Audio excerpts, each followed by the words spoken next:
Welcome to the Heroes Global Championship. It's the final day here in Week 5 here at Europe as we are getting set up for our last two matches of the weekend. My name is Trixler. Over here to the left is Caldor. Caldor, how goes training? You still getting buff? I'm trying. Told you, hardball questions. They're coming every single day now. More biking than gym these days. More biking than both. gymming. But he's getting more flexible. You know, he's biking down those hills and getting nice and cardio up. You're looking great, man. Looking good. Trying. My additional weight, unfortunately, doesn't help me with the hills. He's too buff to bike. All right, guys, let's look at the standings here. We got some good matches that will be coming your way. Obviously, already for our top three, the Western Clash has already been figured out. At the very top, we got Fnatic, Team Expert, and Team Liquid. They are going to Kiev. We'll be watching them as they compete against the rest of the world. But the standings still matter for these other two teams, three teams actually here at the bottom. Zealots, Team Good Guys, and the Playing Ducks will all be playing today. Exactly. I'm currently a little bit more concerned with, I think North America is trying to sabotage me a little bit. Why is that? Because normally when we come in, the volume is roughly at the same level. So today, again, I come in, I take the spot where Dread is, and Dread likes to have the audio really like all the way up. I personally am afraid that he gets a little bit deaf. So you gotta remember, he listens to rap every day. Like his eardrums pretty beat up. But so I double checked the box and all the volume buttons, and they are at the same spot they were the day before. And that can't be. So my theory is that by now he doesn't tune the volume buttons anymore. He sneaks into the production tent and changes it there. So every day he just like pitches it a little bit higher up to the point where it's like, okay, Carl is never going to find Welcome that to the HGC where we throw Dread underneath the bus. Dread. What do you mean him? Quit ruining Caldor's ears. He needs Exactly. those. All right, guys, go ahead and check the schedule for today's matches. What will be coming your way on this Saturday? We have Team Good Guys and Zealots starting today. And while those matches may look like matches that you might not want to tune into, you should. These are very important matches for both of these teams. Yeah, exactly. We've been talking a lot about the Western Clash recently, but for these teams, the Western Clash doesn't play a role. They are already thinking about the end of Phase 2. And especially the Good Guys and Zealots, they need to be concerned about the Crucible, as are the Playing Ducks. So the Good Guys and the Ducks currently on a 1-5 score. The Zealots a bit more successful thus far, but overall, those are the three teams that most people look at when we're talking about the Crucible. So a victory, especially between Good Guys and Zealots, would be extremely important for both of them, since it's not only about how many matches do I win, but also who do I win them against. Because if we end up in a tie situation at the end of Phase 2 again, then the direct comparison really matters. So for the Good Guys, a victory over the Zealots today would help them a lot. It would help them also for that 7th slot. And the next team, Playing Ducks and Fnatic. Playing Ducks lose today, they will secure the 8th slot for the Week 5. And Fnatic, kind of a hard team to go against. They're undefeated, and they have looked to be the best here in Europe, no matter what. Fnatic right now, it just looks absolutely unbeatable. They have not been taken down once, and now they go up against the last team in the standings.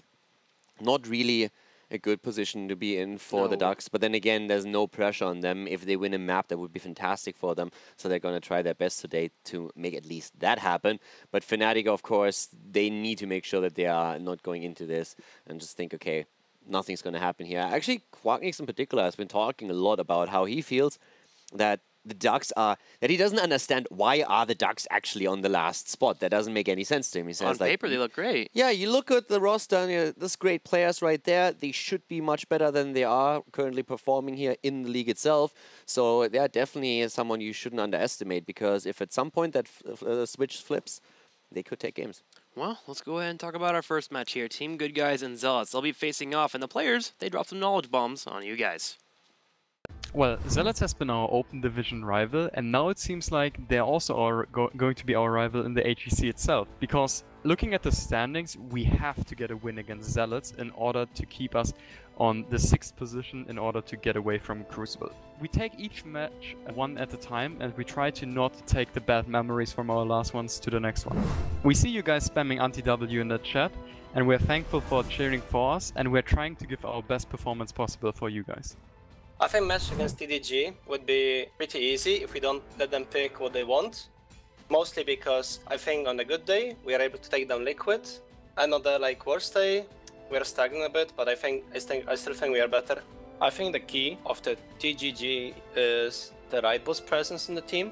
I think his shot calling, drafting, and also the mechanics overall, including game sense and others' perspectives as a pro player, are making him performing better than the other guys. But of course, it's a team effort. But we will try to shut down right boss, and it should make our game easier. Our goal is still to avoid being crucibled because we don't want to get over this thing anymore, and improving and staying as a team and like climbing slowly, step by step.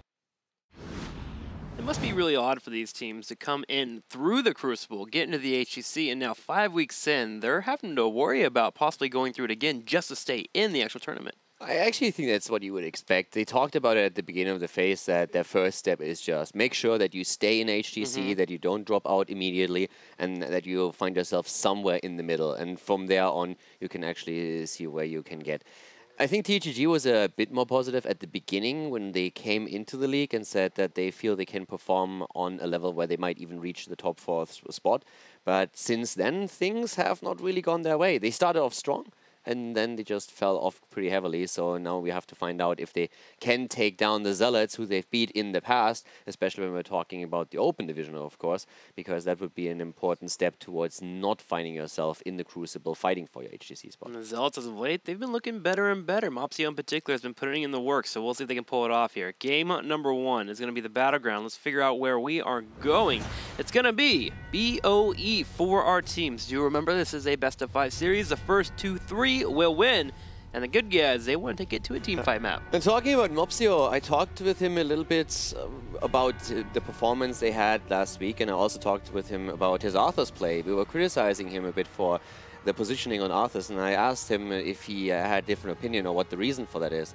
And he immediately said that, no, it was absolutely right on Arthur's. He just wasn't really feeling too comfortable. And one of the reasons is they didn't really practice around the hero so much, so he didn't really put the time on that specific hero to work it out. And that was a huge problem. They felt he fit better in the draft than anything else they could have gotten for, but he just said he underperformed, and he needs now to make sure that he puts more time into the heroes that they in the future might draft as well. So they are just starting to broaden their entire hero pool a little bit, just going outside of that. So that's really helping them, but that's also a bit of an explanation why maybe he was a little bit lackluster when we saw him last played on Battlefield of Eternity. There's still a strength to making sure that you stick to the plan, though. This is something that the Play and Ducks talked about in Week 3, where they were mentioning that they were getting into draft formations and they were winding up picking up heroes they had never practiced before. You need to make sure that you come in with a game plan, and whether you think that game plan is going to get you a win or not, you stick with it, because it's going to create a better scenario for you as a team to get those victories. So here we go. Team Good Guys and Zealots starting out. It's one of the things that every amateur team out there should do as well. Just focus on 3 to 5 core heroes that you play and really lock those down. And then once you feel that you actually mastered them and that you can perform on a high level with them, then you branch out. But trying to be too flexible and playing 20, 30 heroes at a time, a pro player might have the opportunity to put that time in. But if you're just coming up from the Open Division or playing in the Open Division, you just need to narrow a little bit the pool that you play just so you can perform on that level. I mean, I would even, gosh, I know we're still on the subject, but I think it's a really important subject. I think I would stretch it out even to Hero League. Yeah. Have 2 to 3 heroes that you excel at. Be a little bit flexible. I would recommend having 2 heroes per role, so 2 supports, 2 tanks, and of course, do specialists and a couple of assassins there. But make sure that you are an expert in certain heroes, because you will get your victories. Exactly. It's important that you don't try to be too flexible, because it will just make you suffer in most of these roles. But as we're talking about our first game here, going away a little bit from the hero pools that players have. Starting off, we have Tassadar now, after he was oftentimes already banned and picked yesterday.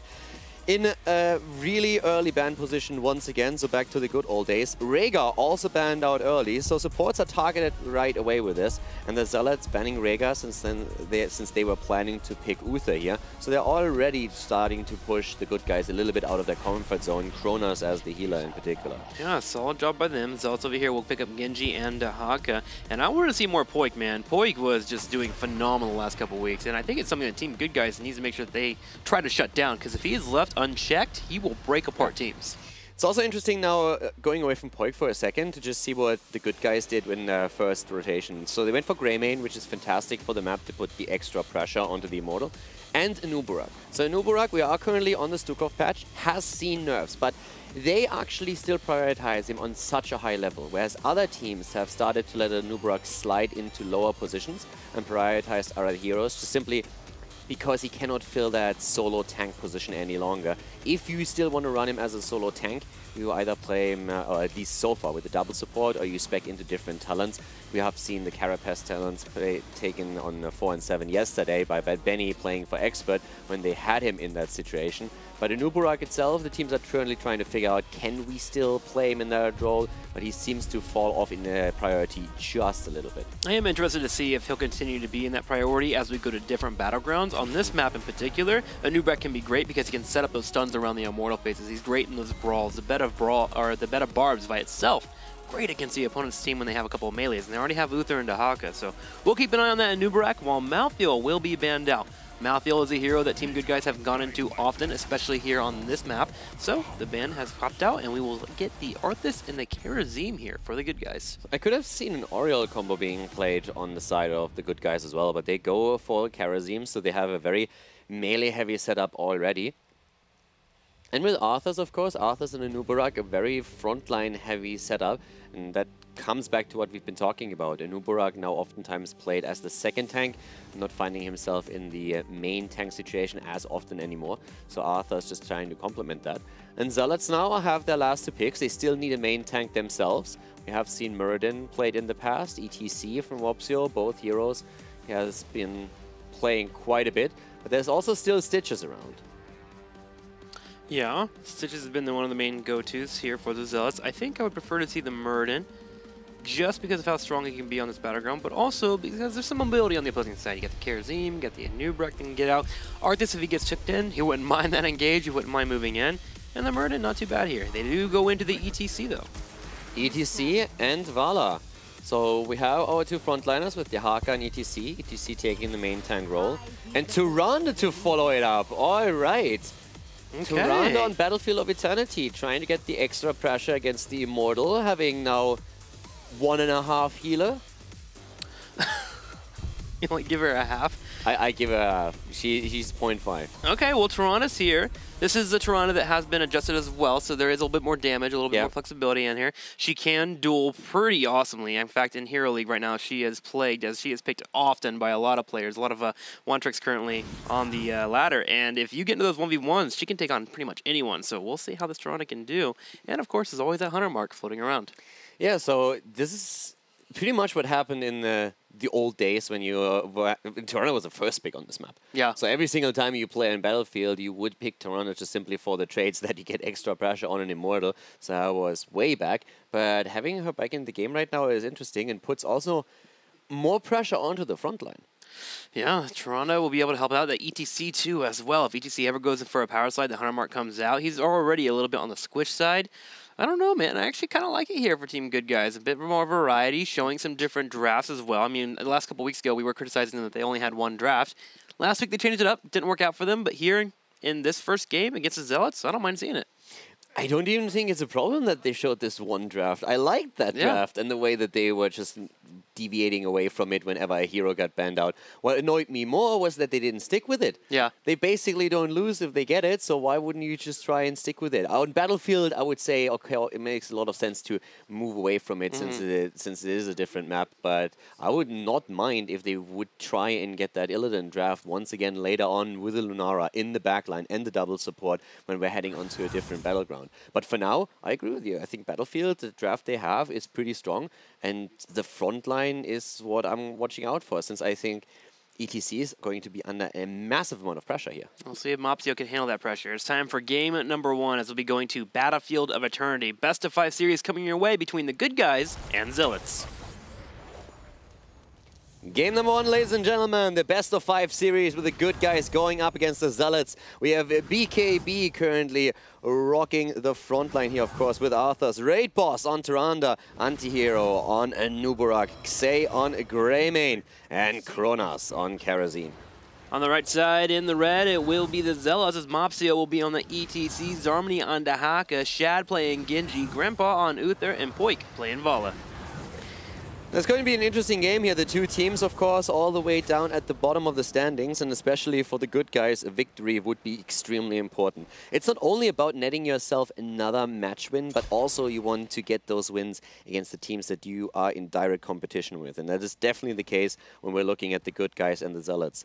So far, in HGC Phase 2, the Zealots have a bit of a better standing. They were looking strong, but the Good Guys had a couple of really cool matches, especially against Dignitas, for example. So they have shown that they have the tools they need to win these games. Yeah, they've had close matches. The Good Guys haven't looked good, but again, the overall result is they haven't gotten the wins, as where Zealot is one more above them. They've beaten both Team Liquid and the Playing Ducks. Remember the first week it came out and Zealots 3-0'd the Ducks?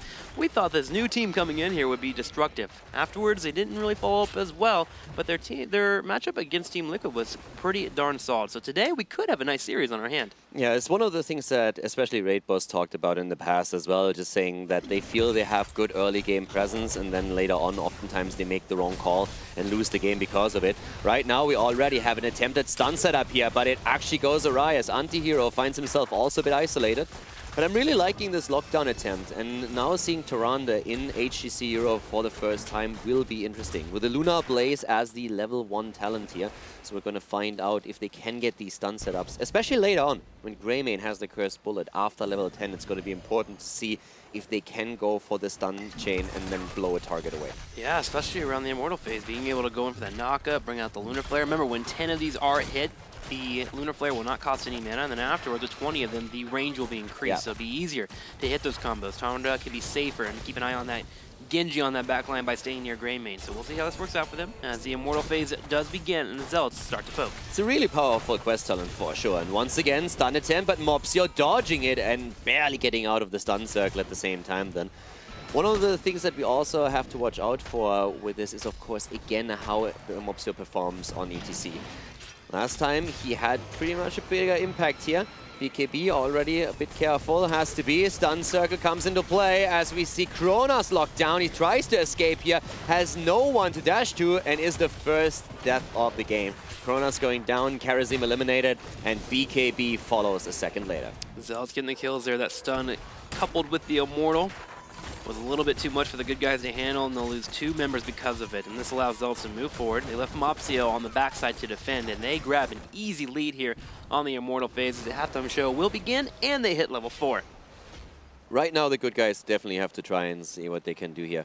To either burst it. The thing is, the Good Guys have the tools to burst it down. You have a Greymane, you have Tyrande for the extra damage. Even Karazim is not too bad in this situation here. So a normal race would have ended in their favor, but because we already had such a great lead for the Zealots, they are victorious.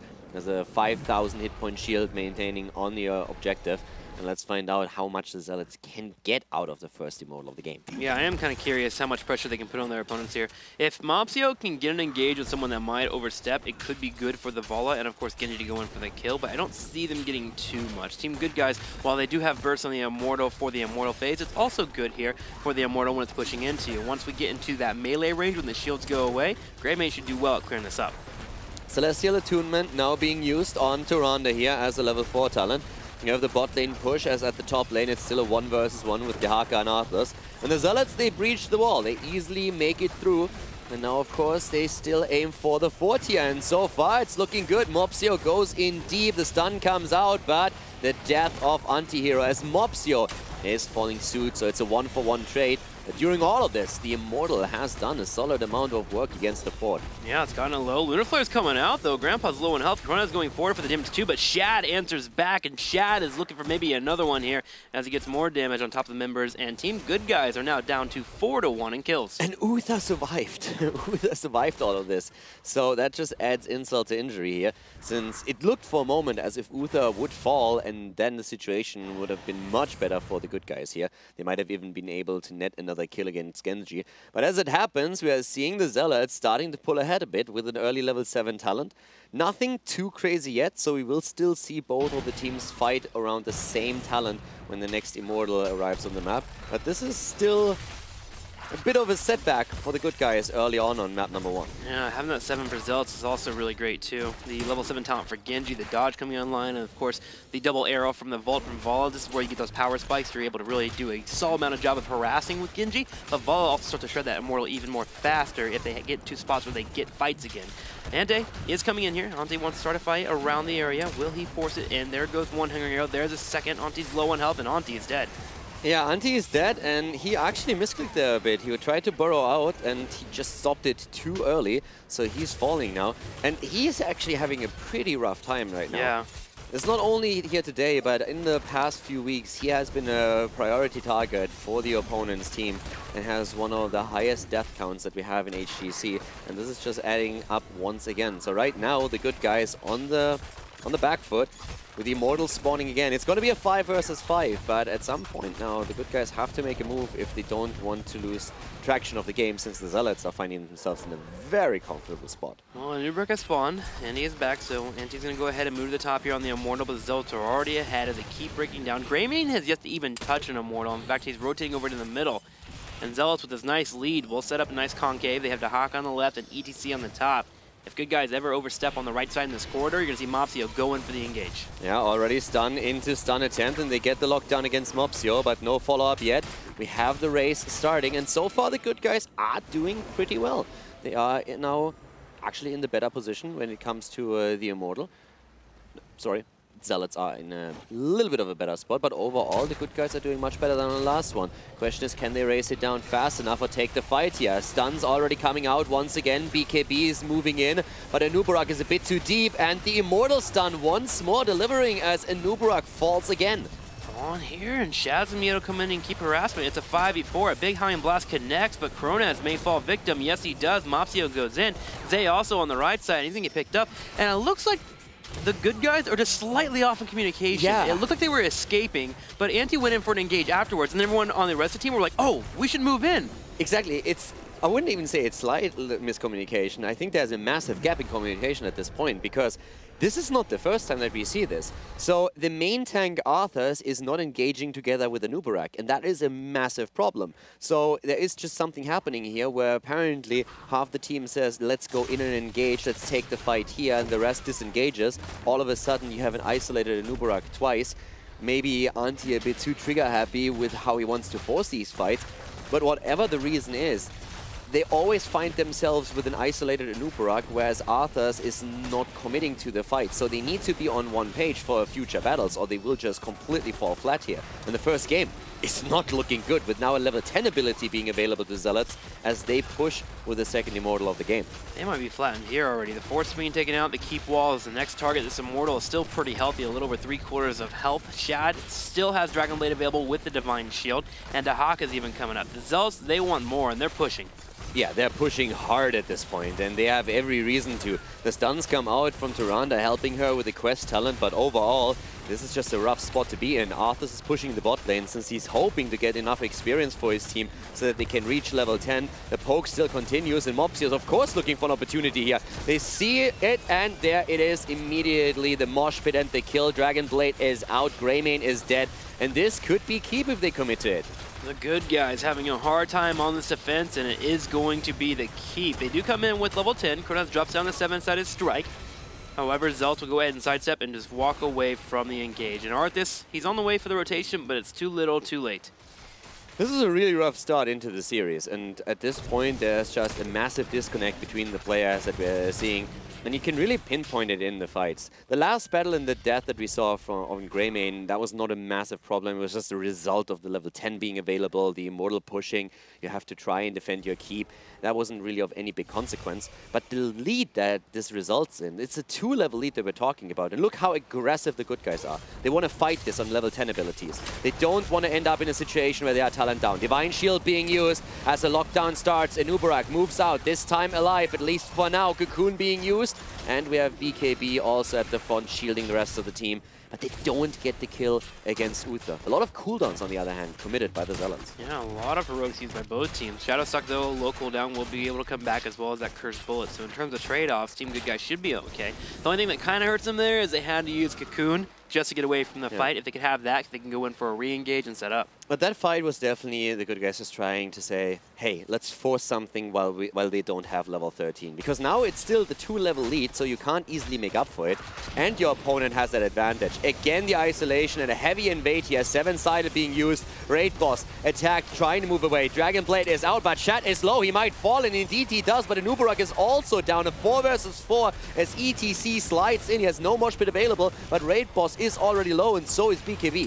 Zarmany has a drag. He does hit the drag on Arthas. He's low. The stun comes out, and there will be the kill. As Zealots will get 2 pickups here in the fight. They do trade off on Genji, but that's okay. They still have the Vala. The Vala will be great for going over to the Immortal and starting to burst it down. And Poik on Vala has 80 extra damage already. The level 4 quest talent isn't completed, but he is damn close. So now they can simply burst down the Immortal. We're also seeing him, of course, with the repeating arrow on 7. It's a double arrow immediately against the Immortal, and that just chunks his hit point cooldown. But this is really rough. 11 kills against 2.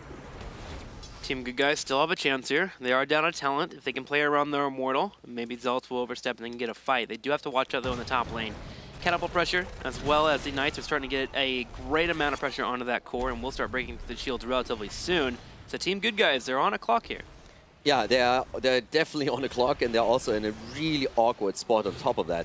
Greymane now moves back, and that immediately triggers an engage from the Zealots. They see Greymane at the top lane, they know it's a 4 versus 5, and they move in. Zarmany into the back already with his Dehaka, trying to go for it. Here comes the mosh pit, interrupted, but the death of Anubarak starts it off. ETC falls, a trade at least for now, but still a talent down for the Zealots, as for the Good Guys, as they're trying to fight the Zealots. Arthas is down, and it's just, it's brutal. The Zealots are just walking over them. Yeah, the only reason why HGC died there was because Cocoon came out. It did hit Uthris, the Divine Shield would not be used, but the Divine Shield was still available for Genji when he had the Dragon Blade up, and that's what nulted in more kills here. And eventually the Immortal, which will be burned down after all the lanes can get pushed in for the Zealots and they can get their ETC back. They're waiting for him to spawn before they finish this off, and now they will do so. Antihero already died 5 times in this game. He is definitely one of the main targets for the Zealots, and he's oftentimes really presenting an easy target to them, since he is far out with the ETC.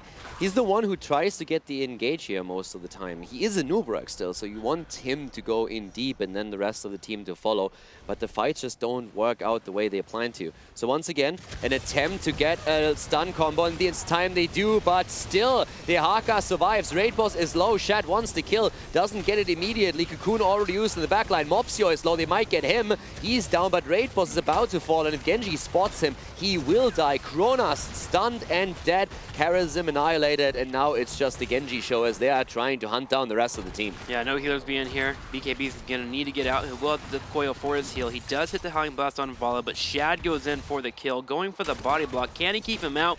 No, BKB will be able to escape, but they still have to worry about the Immortal that's pushing down the bottom lane and moving into the keep. They're 3 levels behind. 16 has hit for the Zealots. The quest talent on Vala is completed. That's even more damage. And they're going in once again. Dragon Blade, Divine Shield. They want to go for BKB and Anti-Hero. Both of the tanks are low, but the stun combo hits. Is it enough, though? They keep him alive. And now with the 7-sided, Kronos tries to get some extra damage. It fails to do so, and the second keep falls. They need a kill, and they need it soon. They're trying to jump on Grand Paquette. Can they stun him out? And yes, they can. They have Cocoon, too, and he's looking for it. Remember, it is a smaller range here. It may be harder for him to hit. He will have his burrow charge up in a couple of seconds and maybe can force a fight for his team. They need to go back. They need to defend. As Catapult's pushing in, and there's also the Immortal. At this point, they're just chunking away. It's 2 on the core as is. 60%, 50. We're seeing it go down to 40 any moment now. They're trying to retreat, and at the same time, the Zealots are just buying time for them. 40%, that's 30. They might save it for now, but this is a backdoor just waiting to happen. Yeah, that looks pretty poor there. Well, the only thing that's a little bit scary here is Genji won't be able to do too much damage there. Vala can get on those auto attacks and break it down, but still, 35%, that's pretty manageable. The tanks by themselves may be able to break through that if they get through the armor, so we'll see if Zealots will attempt for a backdoor, but the point here is also the catapults, top lane and bottom lane. Team Good Guys has to manage things perfectly. Basically, this is now one of those moments where the Good Guys cannot really win the game anymore. The Zealots might lose it. Yeah, that's a good way to put it. It's really, if Zealots misplay now, they can still lose the game, but if they just play it smart, there's absolutely no way. Here's a desperate attempt by the Good Guys to turn it around. Anti-Hero again being targeted, and he falls once more. ETC might die, but the Divine Shield saves him. Good job by Grand Paquette on his Uther. And now with Tyrande low, they are identifying her as the next target. Raid Boss is down, and that's a 5 versus 3 now. Genji gets the kill against Arthas, wants another one against Kronos. He himself is low. But just look at that bot lane where we have catapults moving in, where we have camps moving in. 4 heroes there. This has to be game number 1. Yeah, but it looks like it. With catapults here, only Zay to stand. In 10 seconds, there will be a Nubrak, but if that armor gets through, Zealots and crew can go ahead and continue pushing. Shad should be slightly careful here. Don't want to get bursted by the Greymane, and that's it. The core will be focused down as Harmony hits the drag, and the Zealots look like they're going to grab game number 1's best of 5 series. And in fact, I'd say they earned it. 19 to 5 kills, they dominated. Yeah, 19 to 5 kills, and I mean, I guess A for effort. A for effort for the good guys. In Germany, we call it ein Satz mit X. That was. I feel like I missed a joke. No, not really. They need to get their act together. Yeah, I don't. You don't want to be too critical because they're a team that right now is kind of hurting right now. They're not getting the victories they want. They're on the lower part of the standings, but yeah, but it's that not wasn't solid. Okay, just to put this in perspective, we're not talking about them playing versus Fnatic. Yeah, this is them playing versus Zealots, who granted look better in the past 2 weeks, no doubt about it. The Zealots actually have stepped it up. But at the same time, this is a team that you beat in the Open Division. It's a team that you beat in the Crucible, or not in the Crucible, but in the playoffs to fight for the Crucible. And it's one of your direct competitors. If you crash and burn like this, then you basically, I mean, this is rough. So they really need to get their act together and at least show a better coordination, because they've been scrimming, they've been practicing, and they need to be more on the same page, because right now, that's not even a contest. It's only game number 1, so they can always turn this around. This is a rough start into the series, but we have seen a lot of teams bounce back from losses like this. Yeah. But right now, I'm worried. Yeah, there's definitely some turmoil going on. Some of the calls that were happening, there was no communication going on. The Nuremberg diving forward. Now, this does look like there's been a bit of a change in what's been going on. I know Antti did mention in scrims they've been dabbling in him being one of the main tanks and putting Arthas in the side lane or putting BKB in spots where he can be in the sideline. And so maybe that new thing is just not quite formatted all the way through, but they need to consider what they got to do. They got a full series here to play. I mean, they also tried something. So they had the Tyrande there. I could definitely see Tyrande having more of an impact with what they were attempting to do, but there's also a reason why she's usually not being played here. So I come back to my original point. I want them on a map where it suits their style, fall back on those Illidan combos where they are trying to drive the game and the entire plan. That's what they excelled with so far. And then at some point, even though it was successful to them, they just decided, yeah, we're not going to do it anymore. Yeah. And ever since then, they have been crushed in each game. I like that they are trying to branch out. They should branch out. It's really important. But it's no reason to let one of your strongest and most successful drafts that you had completely slide, because there was no meta change to an extent where that draft all of a sudden becomes weak. That didn't happen. Let's see if we're going to get that draft here, as the Battleground is ready for game number 2. And